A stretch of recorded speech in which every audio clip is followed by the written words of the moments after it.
Olá, sejam todos bem-vindos a mais uma palestra doutrinária pela página do Grupo Espírita Recomeçar, pelo Grupo Espírita Recomeçar também no Facebook e através do meu perfil pessoal. Nesse instante, nós estamos aqui ao lado de um amigo, Rafael Siqueira, da cidade de Niterói. Boa noite, Rafael, seja bem-vindo. Muito boa noite, Rubens. Eu quero expressar o meu agradecimento pelo convite e a minha alegria por partilhar esses momentos de espiritualidade e de vida com cada um de vocês. Eu aproveito para dar o boa noite, já que já estão mandando mensagens para Eliana Cristina, para Luzileida Silva, para Rose Mota, para Elza, para Marina Araújo, para Vera Lúcia, para Eliette Carmo Silva e para Marisa Cardoso de Lima. Dou também o meu boa noite a todos que estão nos acompanhando pelas vias do Facebook. Que Jesus nos guarde e nos abençoe a todos.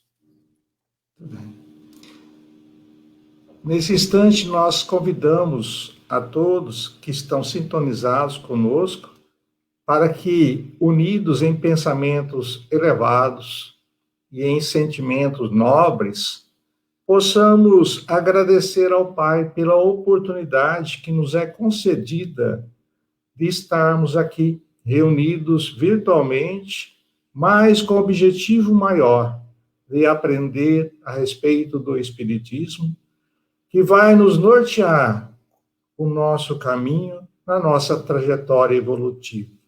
Agradecer a Jesus e agradecer aos amigos e companheiros espirituais por nos dar essa bendita oportunidade.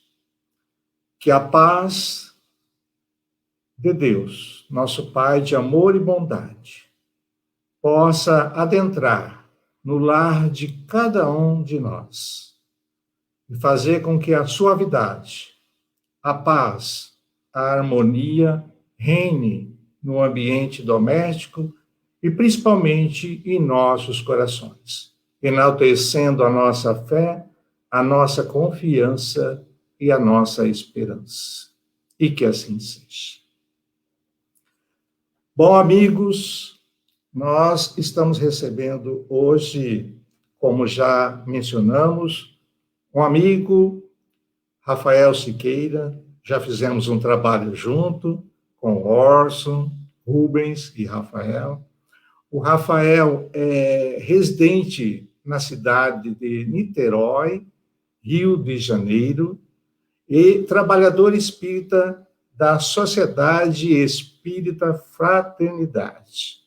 Rafael, é uma alegria, mais uma vez, estar contigo, e fique à vontade para fazer a sua explanação a respeito de caridade, quanto mais, melhor, né? Então, fique bem à vontade. Meu amigo Rubens, muito obrigado pela sua acolhida, muito obrigado pela acolhida de cada um de vocês. Eu estou muito à vontade, muito feliz pela oportunidade de fazer essa palestra.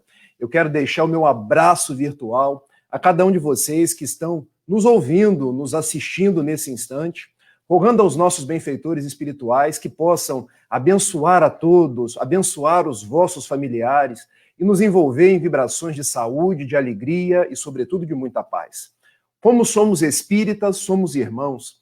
E eu tenho acompanhado o noticiário sobre a cidade de Araraquara na televisão e eu quero me solidarizar. Se porventura algum de vocês seja vítima do coronavírus ou algum familiar tenha desencarnado, quero prestar toda a minha solidariedade e rogar aos nossos benfeitores espirituais, abençoem a cada um de vocês, abençoem aqueles que estão nas lutas contra o coronavírus, abençoem se porventura um amigo, um familiar veio a desencarnar, para que os nossos benfeitores espirituais possam abençoar na nossa nova vida, que é a vida espiritual.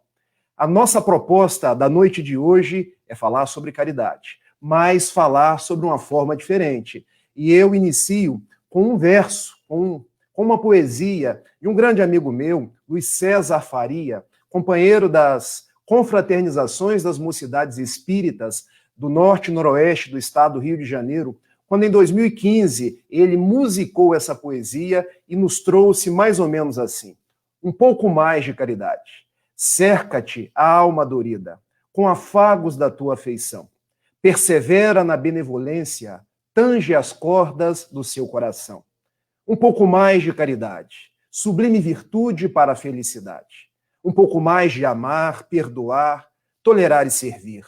Um pouco mais de caridade, sublime virtude para a felicidade. Um tanto mais de ouvir e abraçar, dedicar-se e sorrir.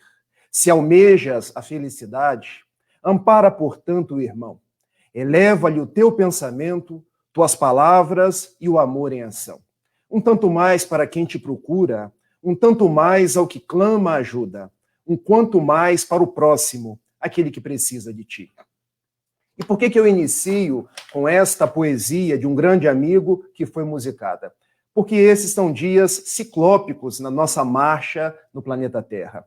Nós sabemos, pelos mais variados espíritos, que passamos pelos dias da transição planetária, onde muitas dificuldades chegarão até nós como propostas redentoras, como propostas para que nós nos aformoseemos, para que nós ressignifiquemos as nossas trajetórias. Então, este é o melhor momento de nós nos vincularmos a Jesus, de nós vincularmos ao seu evangelho redentor e procurarmos agir no bem, procurarmos agir com um pouco mais de caridade. Porque foi Jesus que nos recomendou amar, perdoar, servir, porque foi o Mestre amado que nós sabemos, pela questão 625 do Livro dos Espíritos, que é o tipo mais perfeito que Deus nos enviou como modelo e guia, que nós estamos no mundo por um compromisso de amor.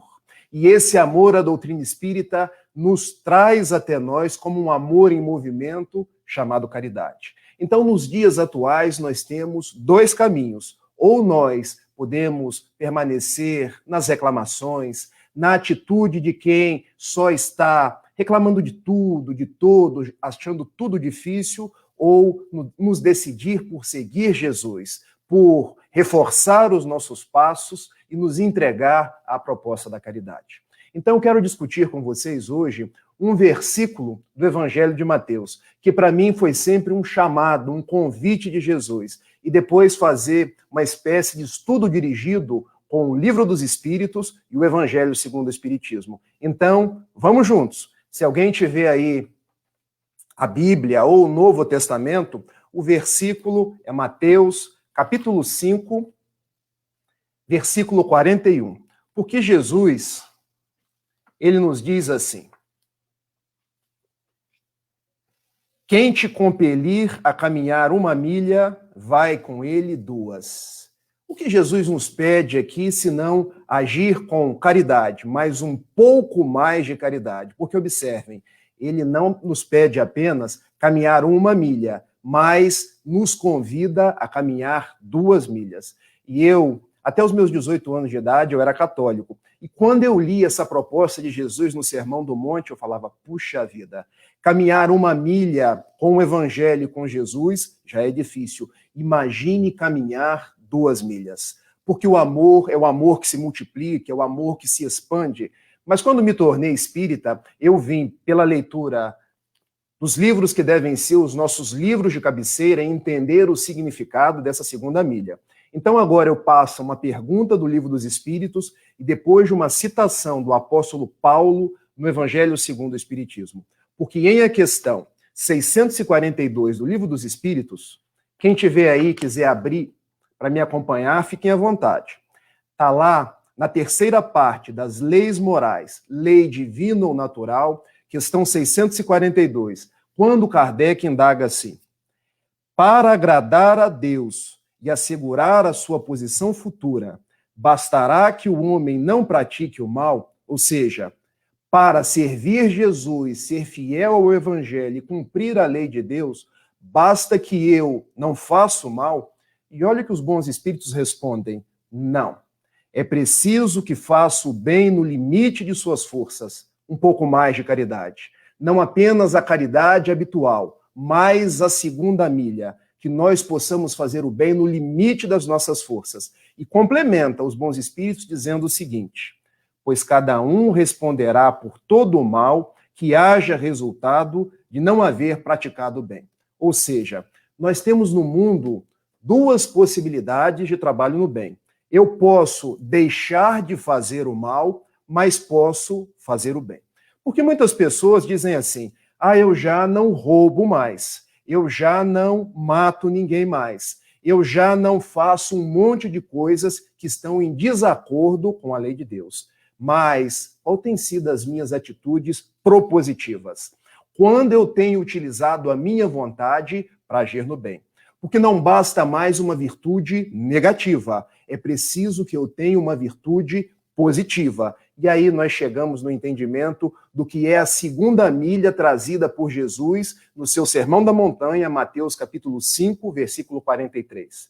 A primeira milha é a virtude negativa. Quando eu não mais agrido as outras pessoas, quando eu não mais uso palavras de baixo calão, a segunda milha é quando eu ultrapasso a virtude negativa e passo, pelo teor da minha vontade, a agir no bem. Porque aí eu exerço um pouco mais da caridade. E para que a gente possa fechar esse raciocínio, fazendo aí um círculo, Evangelho de Jesus, Livro dos Espíritos e Evangelho segundo o Espiritismo, vamos agora aqui para o capítulo 15 do Evangelho segundo o Espiritismo, lá na dissertação de Paulo, no item 10, fora da caridade não há salvação, quando ele nos diz assim: submetei todas as vossas ações ao controle da caridade, e a consciência vos responderá. Não só ela evitará que pratiqueis o mal, como também vos levará a praticar o bem, já que não basta uma virtude negativa, é necessário uma virtude ativa. Para fazer-se o bem, é preciso a ação da vontade. Para não se praticar o mal, muitas vezes basta a inércia e a indiferença. Então, qual o significado da segunda milha trazida por Jesus no Sermão da Montanha? É quando eu deixo de ter tão somente a virtude negativa e passo a ter a virtude ativa. Porque a virtude negativa eu posso simplesmente exercer porque eu estou não querendo, eu estou inerte, mas a virtude positiva, a virtude ativa, eu preciso exercitar minha vontade, eu preciso me colocar em ação, eu preciso de um pouco mais de caridade. Agora, com os exemplos, vocês vão compreender. Muitas pessoas dizem assim: eu já evoluí bastante, porque eu hoje, diferente de outras vidas, já não mato mais ninguém. É verdade, já é uma evolução. Não matar, virtude negativa. Mas a virtude ativa é quando eu não mato, mas eu contribuo para eleger vidas, para engrandecer propósitos do bem, para ajudar outras pessoas. E pensando nisso, em 20 de março de 1988, aqui em Niterói, José Raul Teixeira e alguns amigos, nós que já éramos fundadores da Sociedade Espírita Fraternidade, editamos e fundamos o Remanso Fraterno, para que nós, ao invés de não só não matar, pudéssemos pensar em vidas, ajudar crianças, dando pão material, dando pão espiritual e contribuindo para que aquelas crianças fossem homens e mulheres de bem. Ou seja, nós caminharmos da virtude negativa para a virtude positiva. Vamos para um outro exemplo? Muitas pessoas dizem assim: eu não jogo lixo no chão. É uma virtude positiva? É uma virtude negativa? É. Já é um caminho? Sim, é um caminho. Mas quando é que eu vou lá e tiro o lixo do chão? Porque essa é uma virtude positiva. Muitos poderiam dizer assim: Rafael, mas ninguém age assim. Nós hoje só conseguimos não jogar o lixo no chão, o que é um caminho. Mas a virtude por excelência é quando eu caminho a segunda milha. E se tem lixo no chão, eu vou lá e tiro. E vocês se lembram da Copa que ocorreu aqui no Brasil, quando os japoneses, terminados os jogos nos estádios, eles não só pegavam o lixo deles, mas pegavam o lixo que estava no estádio, limpando todas as arquibancadas. Enquanto nós, os brasileiros, depois do jogo de futebol, deixávamos tudo sujo, tudo emporcalhado. Então, a proposta de ter um pouco mais de caridade é eu sair da virtude de quem não faz para a virtude de quem age, de quem se entrega, de quem labora, de quem está a braços com Jesus, trabalhando por um mundo melhor. Outros tantos dizem assim: eu já consigo fazer muita coisa, porque eu não sou corrupto, eu não roubo o erário, eu não tiro o que é de ninguém. Isso é bom? É muito bom, porque eu já tenho a virtude de não fazer a virtude negativa, mas melhor será quando eu tiver a virtude positiva, porque além de não roubar, eu posso pegar daquilo que eu tenho e dividir com outras pessoas. Eu posso pegar daquilo que às vezes eu tenho em excesso e dividir com quem não tem nada. Daí nós escutamos a frase de Joana de Ângeles e nos diz assim: quando o excesso te visita, reparte.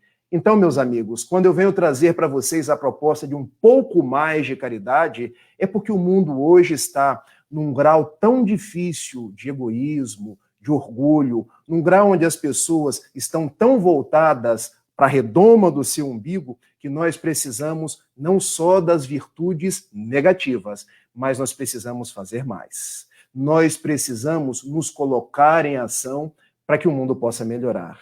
Daí nós entendemos a segunda milha que Jesus nos convidou. Porque ele, quando esteve no mundo, ele nos mostrou ser o caminho, a verdade e a vida. E depois de 18 séculos, quando nós recebemos, pelas mãos de Allan Kardec, capitaneando os espíritos superiores, a doutrina rediviva chamada Espiritismo, é porque nós estávamos sendo convidados a colocar as mãos na charrua do bem e a modificar a Terra.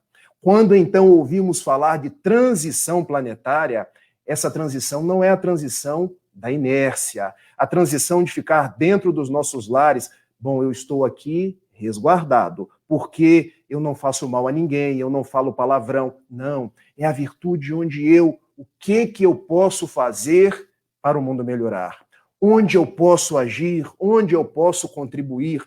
A virtude ativa, a virtude que nos disse Paulo no Evangelho segundo o Espiritismo, porque quando ele próprio, o apóstolo da gentilidade, estava lá no caminho de Damasco, e ele, encontrando-se com Jesus, ele pergunta: Senhor, que queres que eu faça?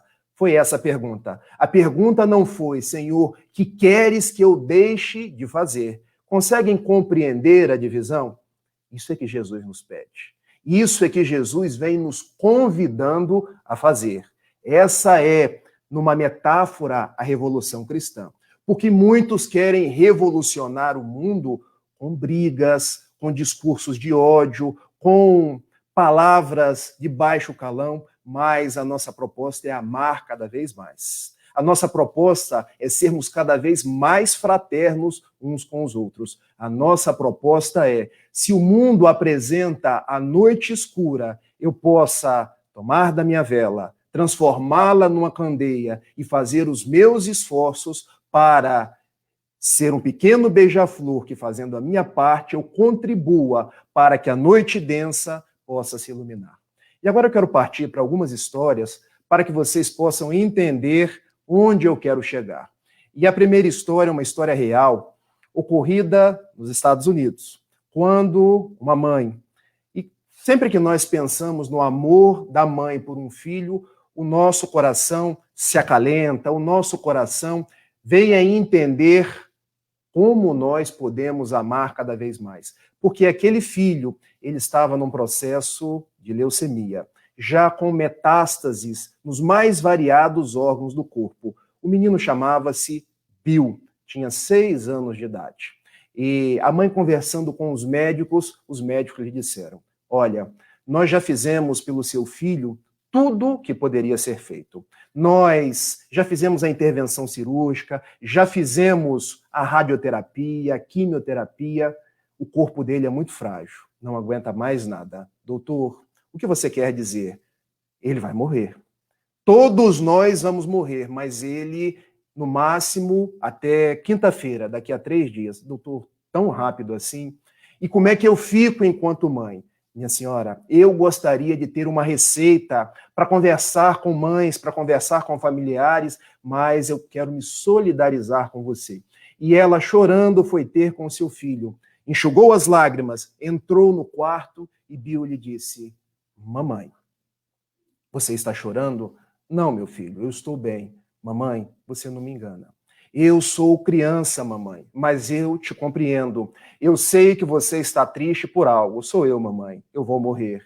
Meu filho, mamãe, diga-me a verdade. Eu não estou bem. É, meu filho. Todos nós um dia iremos morrer. E essa doença tenaz acaba por chegar num grau decisivo. E nós estamos sim faceando os últimos dias. Mamãe, eu tive a melhor mãe do mundo. Eu tive as melhores oportunidades, eu tive grandes amigos, eu tive uma família que me acolheu. Mas, mamãe, a única coisa que eu deixei de viver, o único sonho que eu não pude realizar, notem, uma criança de 6 anos falando dessa forma. Eu gostaria de ser bombeiro, mamãe, porque eu sinto que eu deveria salvar vidas. Eu sinto que eu deveria entregar minha vida por outras vidas. Ah, mamãe, eu não queria morrer sem ter sido bombeiro. E aquela mãe começou a chorar e teve um plano. Ela pensou, eu vou ligar para o Corpo de Bombeiros local. Estamos em Los Angeles, no estado da Califórnia, nos Estados Unidos. E ela resolveu fazer dessa forma. Ligou, atendeu o próprio comandante. Alô, aqui é a mãe de Bill, uma criança de 6 anos que deve morrer daqui a 3 dias. O sonho dele era ser bombeiro. E eu queria que você mandasse um dos seus homens para que ele pudesse vir fardado, para que ele pudesse realizar, ainda que de uma forma secundária, o seu sonho. Você pode me ajudar? E a resposta do comandante foi mais ou menos assim: senhora, eu posso fazer isso e muito mais. Um pouco mais de caridade. A segunda milha, a virtude ativa. Porque todos nós podemos um pouco mais, caminhar a segunda milha. E a mulher alegre, e o que o senhor pode fazer por mim? Olha, eu tenho daqui a 10 dias, 8 dias, 10 dias, uma cerimônia para nomear novos bombeiros aqui do estado da Califórnia, nos Estados Unidos. E se você conseguir que o seu filho não morra até a próxima quinta-feira, na sexta-feira que vem, eu vou condecorá-lo bombeiro aqui da Califórnia. Eu quero que você tome as suas medidas, as roupas, o capacete, mande para mim, vou mandar fazer a farda, vou mandar fazer o capacete, converse com ele. Se você conseguir que ele não morra, nós o nomearemos bombeiro honorário aqui da Califórnia. E assim ela vai até o quarto correndo. Meu filho, não morra porque você vai ser nomeado bombeiro. Mamãe, se o meu sonho vai ser realizado, mamãe, eu estou ótimo. Quando que vai ser? Sexta-feira que vem. Mas primeiro eu tenho que pedir autorização ao dono do hospital. E aquela mãe vai ao dono do hospital, olha, minha senhora, ele está entubado, ele está com catéter na veia, eu não me responsabilizo. A senhora, se assinar os papéis, pode levá-lo. E ele sobreviveu. Não morreu na próxima quinta-feira, aguardou a semana que vem e no dia aprazado, ele saiu numa ambulância, com o catéter na veia, todo paramentado das coisas do hospital e foi. Chegando lá na corporação, vestiu aquele uniforme do corpo de bombeiro e começou a chorar quando estava sendo nomeado bombeiro pelo estado da Califórnia. Durante ali a cerimônia, soou a sirene da corporação. E o comandante foi, atendeu, percebeu tratar-se de um incêndio de pequenas proporções numa localidade ali próxima. E ele teve uma ideia. Foi até Bill e disse assim: bombeiro Bill, você tem 6 anos, você está doente, mas você acabou de jurar que vai salvar vidas, que iria doar sua vida para que outras pudessem ser salvas. Nós temos um caso de incêndio aqui próximo e você vai, junto com os outros bombeiros, para fazer o atendimento. Ele bateu a continência. Por onde vamos? Entrou no carro de bombeiro, ainda com o catéter na veia. E a mãe: comandante, ele não vai aguentar. Ele tem um câncer cruel, ele vai desencarnar. Minha senhora, após ser nomeado bombeiro, este é o dever dele. E ele foi. Chegando até lá, um prédio de 3 andares, o comandante: pegue a mangueira, jogue água no incêndio. E com aquelas mãos trêmulas, todas arroxeadas, porque estava recebendo o soro, ele segura e apaga o fogo.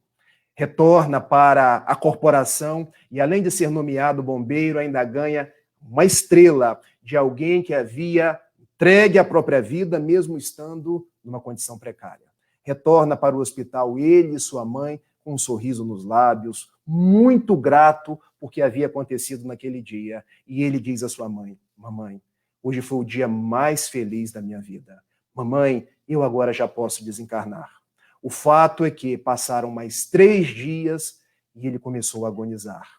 Caiu numa febre, já não dizia muito coisa com coisa, mas antes da desencarnação ele abre os olhos, tem um átimo de consciência e começa a falar: mamãe, eu estou indo, mas eu quero dizer para você o seguinte: você é a melhor mãe do mundo. Você realizou o sonho de eu me tornar bombeiro, mas muito mais do que isso, você me deu tudo que uma mãe possa me dar. Não se entristeça, porque eu tenho pressentimento de que nós não morremos. Nós vamos apenas para um outro lugar onde as nossas atividades continuam. E a mãe teve uma outra ideia. Ela foi até o telefone e ligou para a corporação de novo e disse: comandante, eu agora já tenho um pouco de intimidade com o senhor. O senhor poderia me fazer um favor? E ele mais uma vez respondeu: senhora, eu posso fazer isso e muito mais. Percebam, um pouco mais de caridade. A segunda milha, a virtude ativa. E o que o senhor pode fazer? Bom, eu vou mandar alguns dos meus homens aí, nós vamos fazer uma homenagem a Bill. Porque todas as vezes que um bombeiro aqui da Califórnia morre, nós o homenageamos. E, mais uma vez, o hospital se abriu, entrou aquele carro do corpo de bombeiro, e o comandante, mais 3 homens, foram até o quarto, e Bill, já nos estertores, disse assim ao comandante: comandante, eu estou indo, mas eu quero que o senhor saiba que eu te sou muito grato. E o comandante: você não é grato a mim porque você é alguém que trabalhou, é alguém que serviu. Eu quero te fazer um pedido. Apresente-se agora ao verdadeiro comandante da vida, que não sou eu, que é Deus, e diga a ele que você foi alguém que honrou a sua vida, que dedicou a sua vida a salvar outras vidas. Vá em paz. E Bill, na sua desencarnação, olha para o comandante, olha para os 3 homens, olha para sua mãe e diz mais uma vez: eu te amo, mamãe, não chores. E ele foi desencarnando de levinho, retornando à pátria espiritual. E por que eu conto essa história, que já foi narrada por Divaldo Pereira Franco várias vezes, e está narrada nos apêndices das histórias lá dos Estados Unidos? Porque todos nós podemos fazer um pouco mais. Todos nós podemos sair da nossa inércia, todos nós podemos agir no bem. Muitas vezes a gente quer fazer só o básico, a gente quer barganhar com a divindade.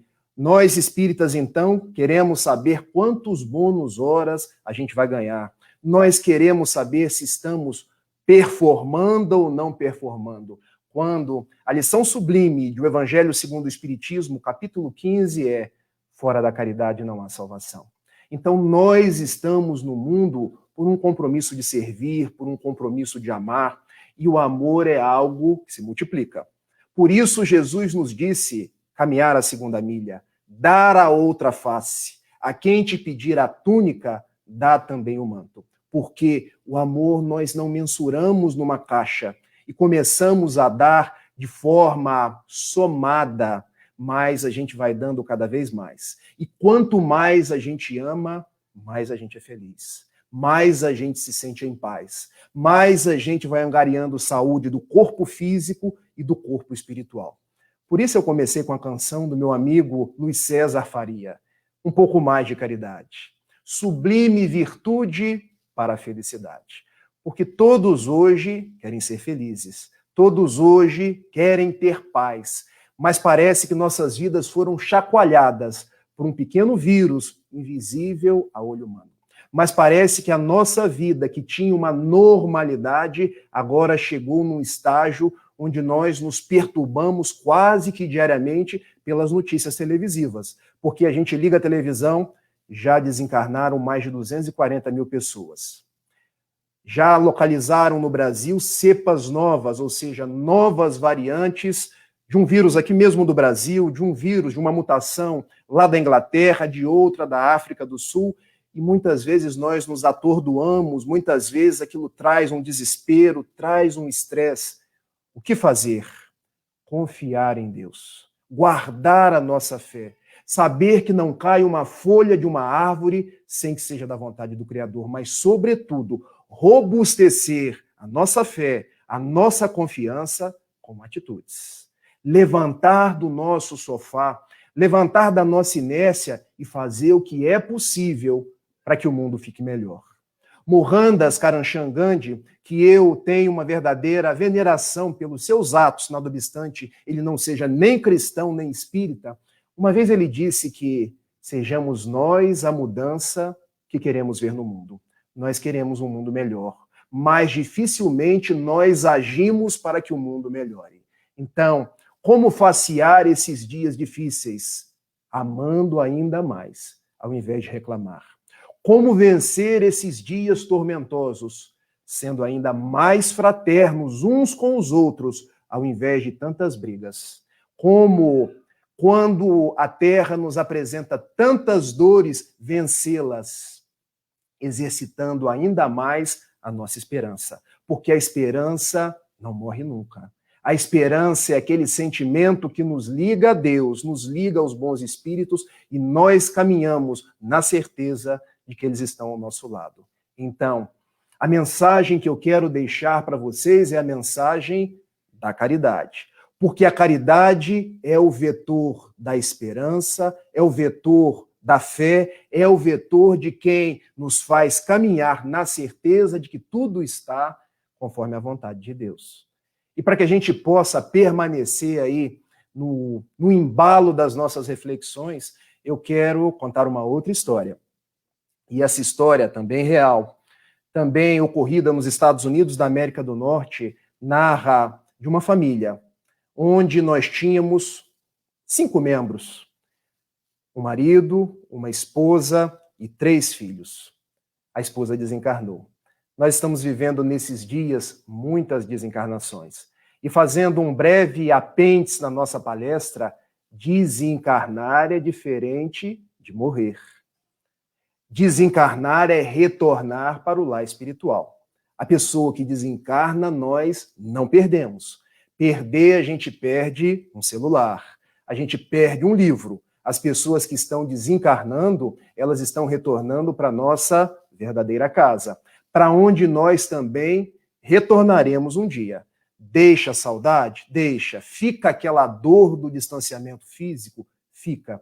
Mas nós não podemos transformar essa dor, saudade, em dor, revolta. Porque aí a gente se volta contra Deus, que é amor, que é misericórdia, que é justiça. Então guardemos nós o entendimento de que somos espíritos, de que somos imortais e de que tudo que está acontecendo tem uma finalidade útil, o nosso aprendizado, a metamorfose dos nossos passos. Voltando à história, a esposa de nome Essel veio a desencarnar. E o marido ficou, ele mais os 3 filhos, 2 homens e uma mulher, tendo que criar. Imaginem um marido com 3 filhos dentro de casa e ainda tendo que trabalhar fora. Quando eu conto essa história, eu me dou conta que muitas vezes, sem a minha esposa, eu não consigo sequer dar conta da minha pequenina. E de vez em quando vocês podem até ouvir a falação dela aqui, porque quando eu estou fazendo palestra, ela às vezes passa, papai, papai, papai, e eu já nem explico mais, porque ela está querendo participar. Então, o marido pensava, como eu vou fazer agora? Tendo que trabalhar, e tendo que passar, e tendo que cozinhar, e tendo que ver lição de criança, porque nós, os maridos, poucas vezes valorizamos a esposa que nós temos em casa. Poucas vezes valorizamos a nossa companheira, a pessoa que está ao nosso lado, não está atrás de nós. E ele passou a valorizar a sua esposa depois da desencarnação dela.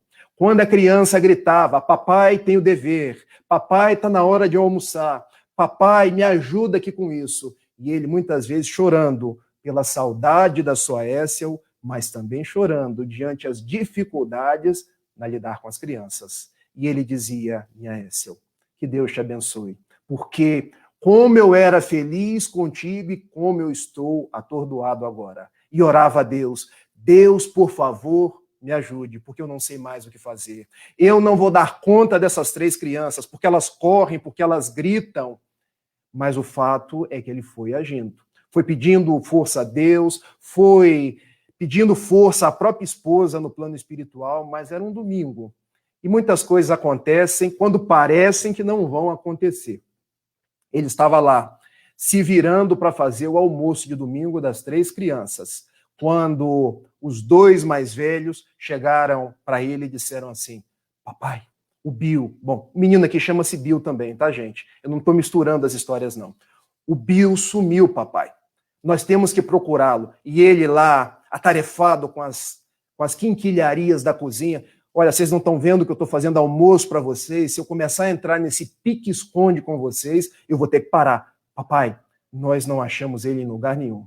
Já viramos a casa ao avesso, procuramos atrás do sofá, procuramos dentro do armário. Papai, pare e nos ajude. E naquele mesmo momento, toca a campainha. Ele pensou, hoje eu vou surtar.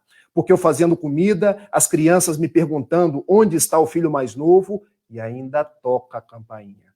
E ele vai atender. Era um morador de rua. Era um mendigo pedindo comida. E ele já naquele nervoso respondeu assim, olha meu senhor, eu estou fazendo comida, eu estou cuidando das crianças e você ainda vem me pedir comida? Não tenho. Olha como a gente muitas vezes age na ignorância com aqueles que vêm nos pedir algo, esquecendo que a gente tem que agir com caridade, agir com um pouco mais de caridade.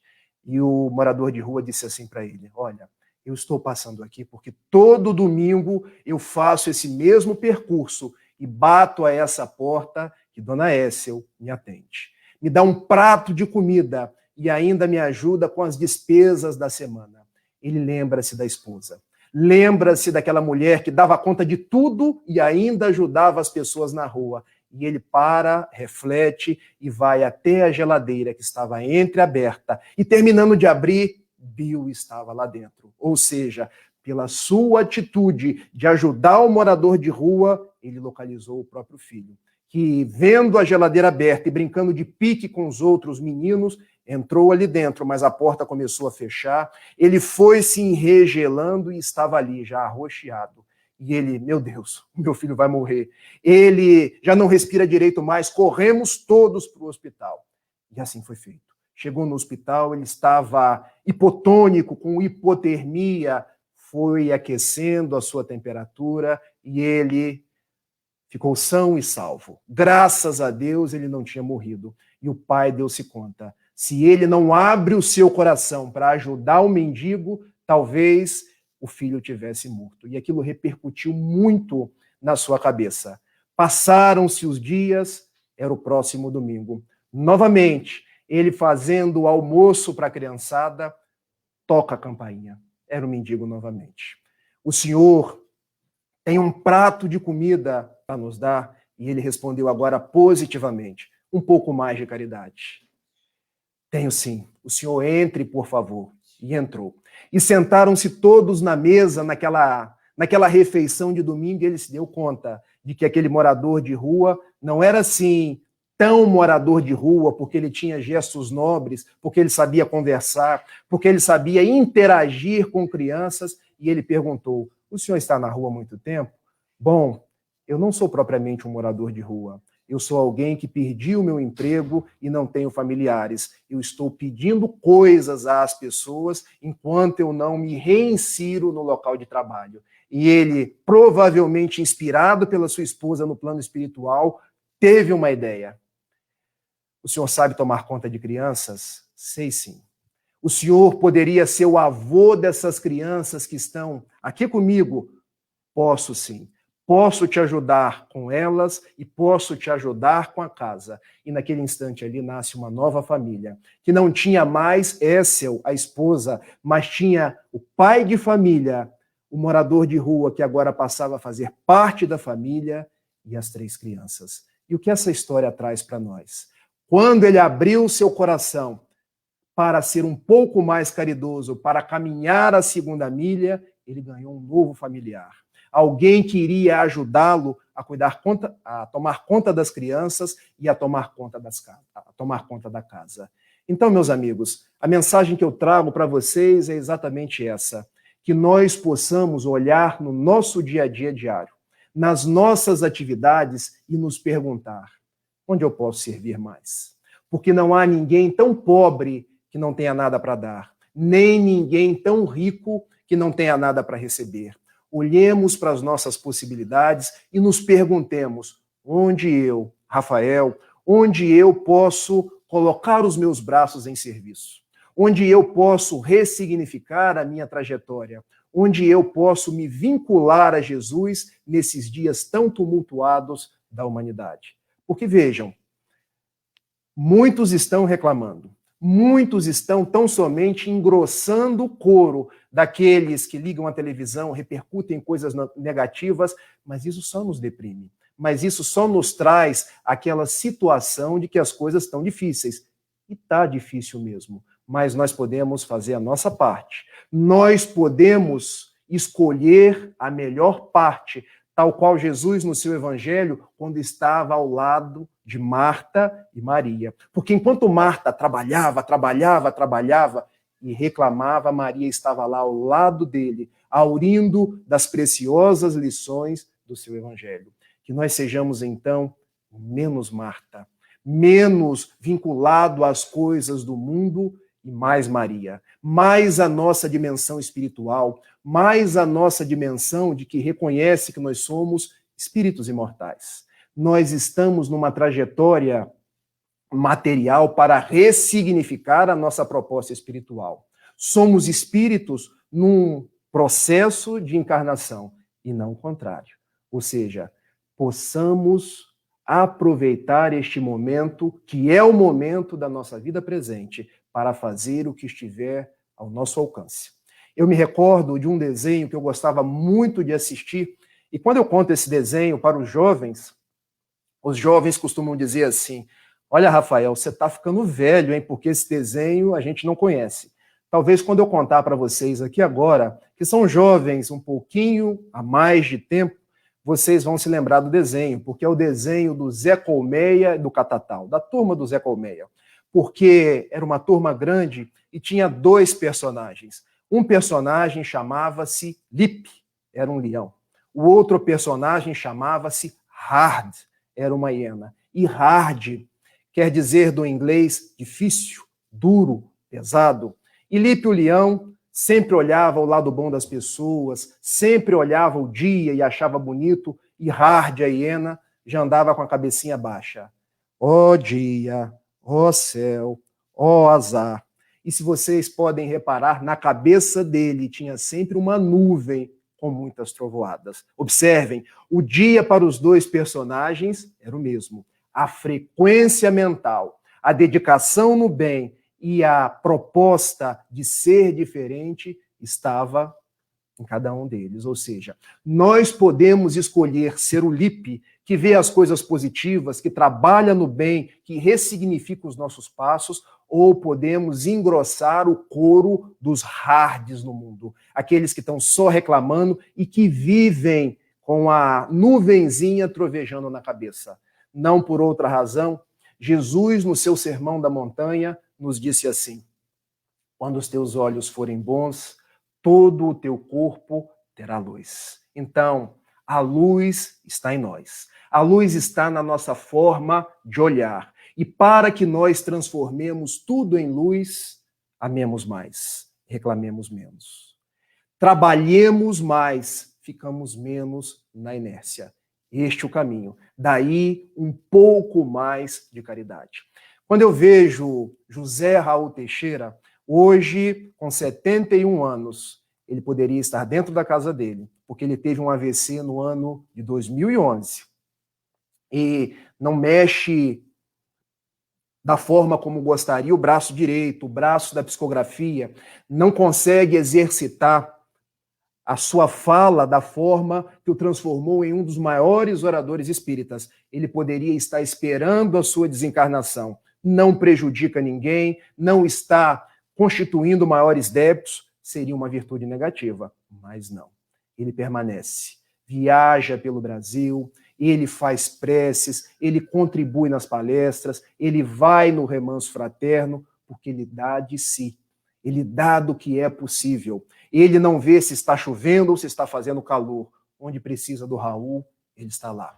Quando eu vejo o Divaldo Pereira Franco, 93 para 94 anos, que ele irá completar no dia 5 de maio, vejam a vida desse homem.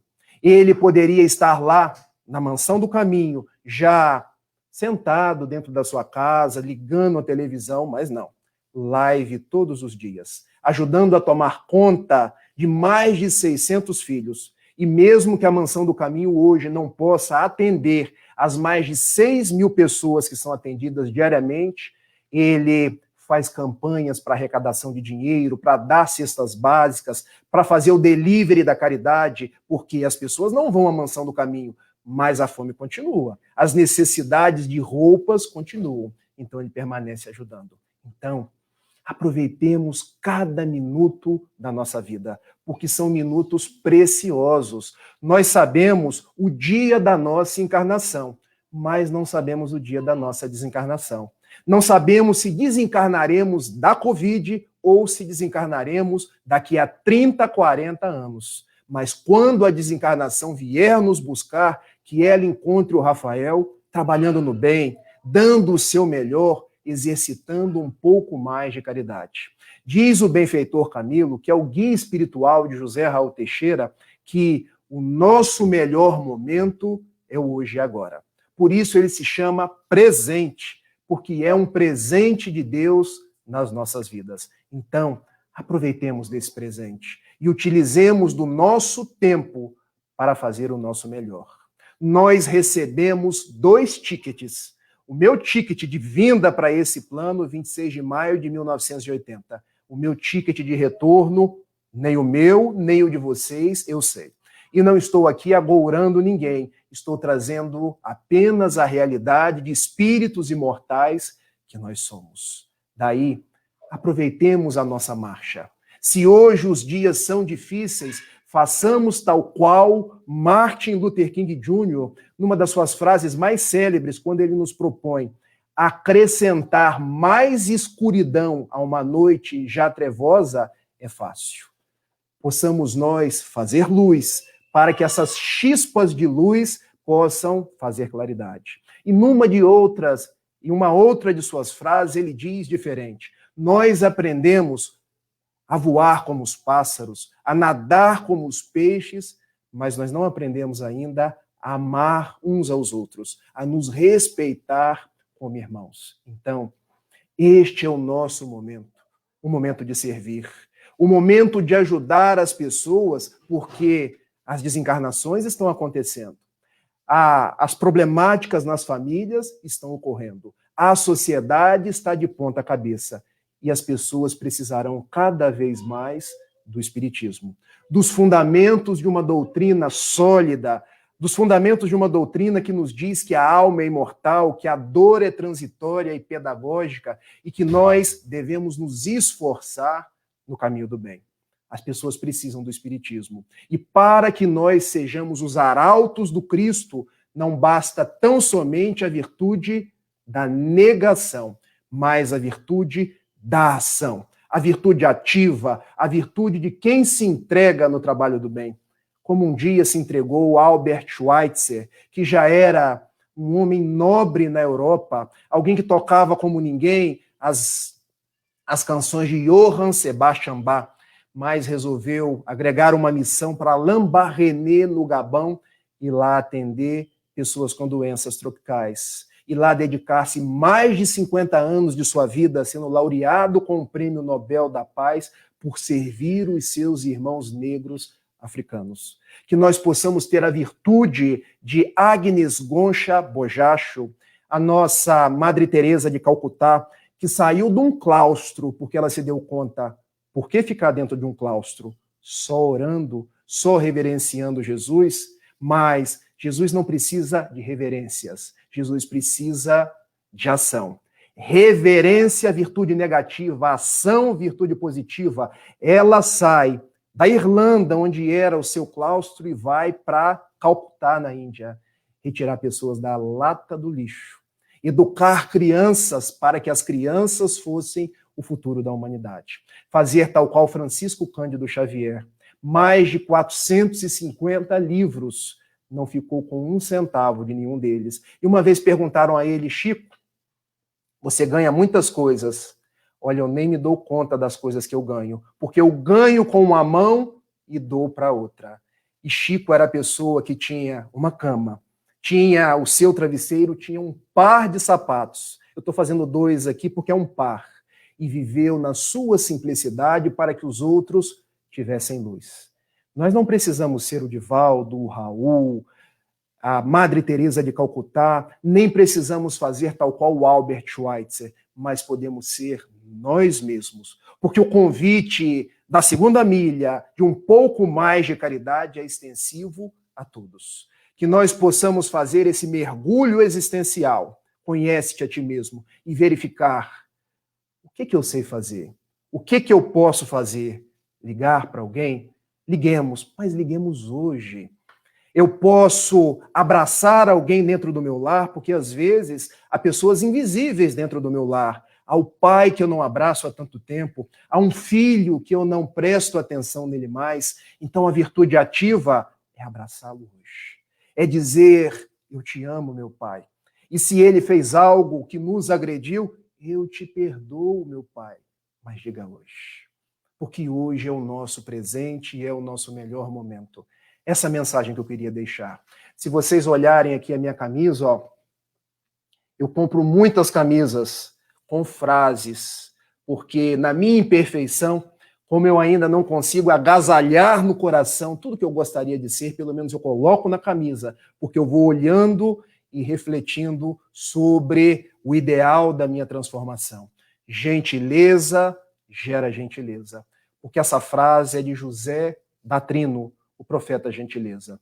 E eu termino com a última das histórias da noite. Vocês perceberam que eu sou um contador de histórias. Depois vocês me dão um feedback se vocês entenderam, se vocês gostaram, não para que eu me sinta assim vaidoso, mas para saber se eu estou no caminho. E José Datrino, em 17 de dezembro de 1961, ele se deparou com um dos maiores acidentes que nós tivemos aqui em Niterói.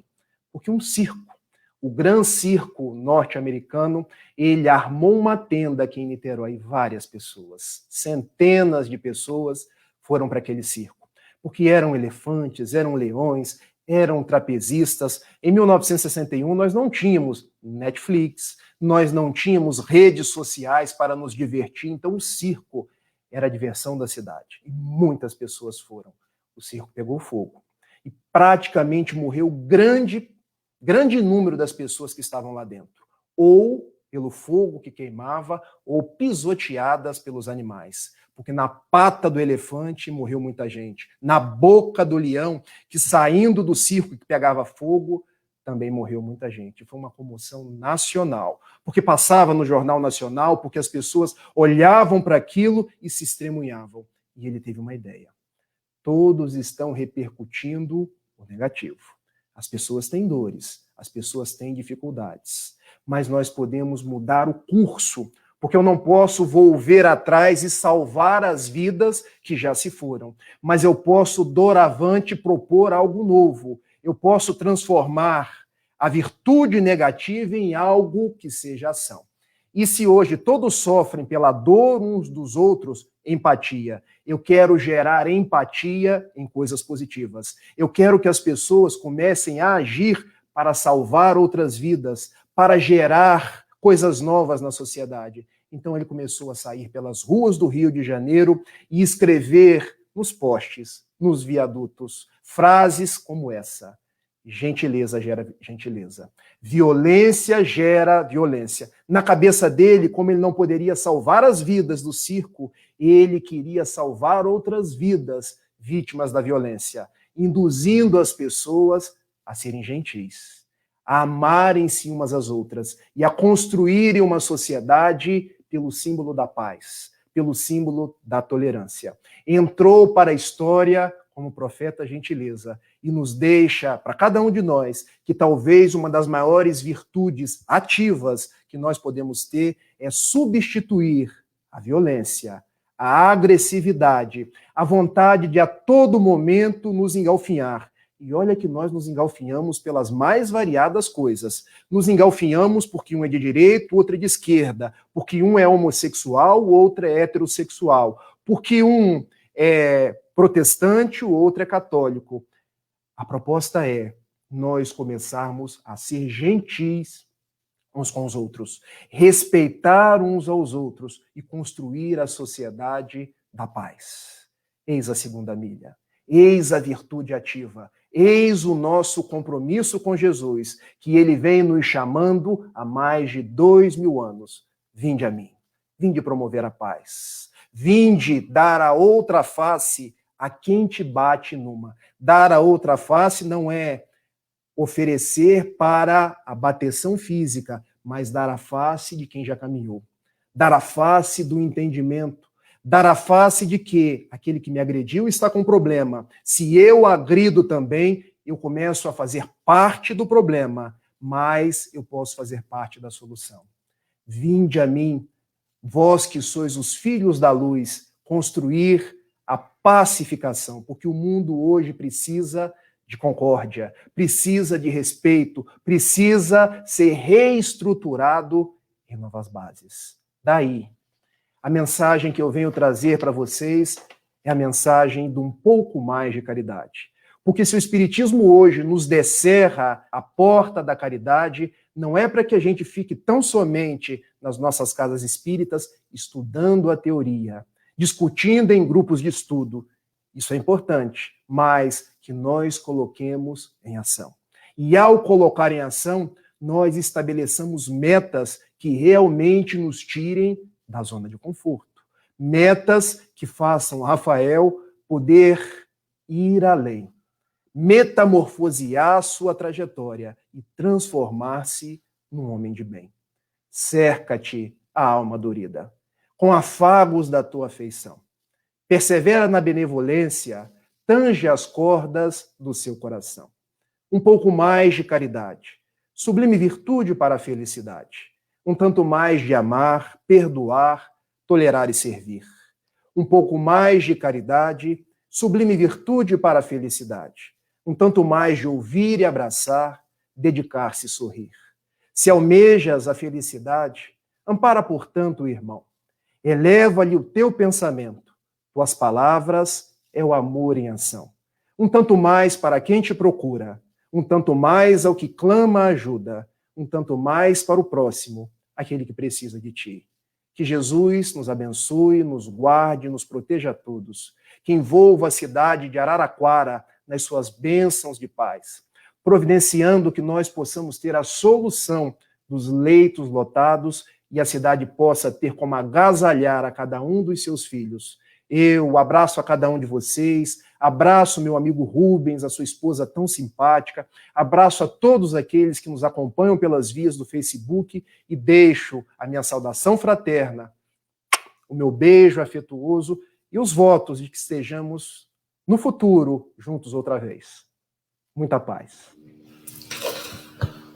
Um pouco mais de caridade. Excelente e oportuna reflexão, Rafael. Será a nossa conversa conosco mesmo, no momento que colocarmos a nossa cabeça no travesseiro. Nossa gratidão, em nome do Grupo Espírita Recomeçar, em nome de todos aqueles que nos acompanharam, a nossa eterna gratidão por essas palavras, por esses ensinamentos, por essas reflexões, como eu disse, oportunas e bem colocadas. que Deus sempre o inspire e o ampare através dos amigos e companheiros espirituais. Leve também de todos nós o nosso abraço fraternal. Nesse instante, pedimos a Deus, a Jesus, que possa continuar enviando energias positivas a cada lar, a cada um de vocês, a cada ser humano, ao nosso planeta, para que possamos, com paciência, com caridade, com devotamento, com abnegação, resolver os problemas que nos afligem, que é comum e é interativo de todos nós nesse instante. Portanto, temos que unir fraternalmente e de forma que as nossas vibrações, nosso carinho, nosso amor, eles possam transformar em energias positivas, fazendo com que haja uma asepsia em nosso planeta. Por isso, Pai, nós te pedimos nesse instante que nos abençoe a todos, que nos envolva com a sua misericórdia, para que nós possamos lutar para vencer os obstáculos que muitas vezes são necessários na nossa jornada. Mas sabemos, Pai, que ainda somos espírito, ainda evolução. Carecemos ainda da vossa proteção, do vosso amparo, para que possamos seguir adiante. Que a tua paz, que a tua bênção esteja em cada lar, em cada coração nesse instante. E que assim seja. Nossa gratidão também a todos vocês que estiveram conosco, aos diversos comentários positivos, comentários de estímulo ao Rafael e ao trabalho desenvolvido pela doutrina espírita como um todo. Nossa gratidão por estar conosco e reformamos aqui o nosso convite, reformulamos e endossamos mais uma vez que todas as quartas-feiras estamos aqui online, às 20 horas, pela página do Facebook do Grupo Espírita Recomeçar. Ensinamentos visando o esclarecimento da doutrina espírita, nos fortalecendo, nos inspirando, nos dando bom ânimo. Então fica aqui o convite para a próxima quarta-feira. Estaremos recebendo o senhor Adelino Telaroli, da cidade aqui de Araraquara, que fará as suas explanações. Até mais, que todos tenham uma semana de paz, de bênçãos e de realizações. Fique com Deus. Até mais.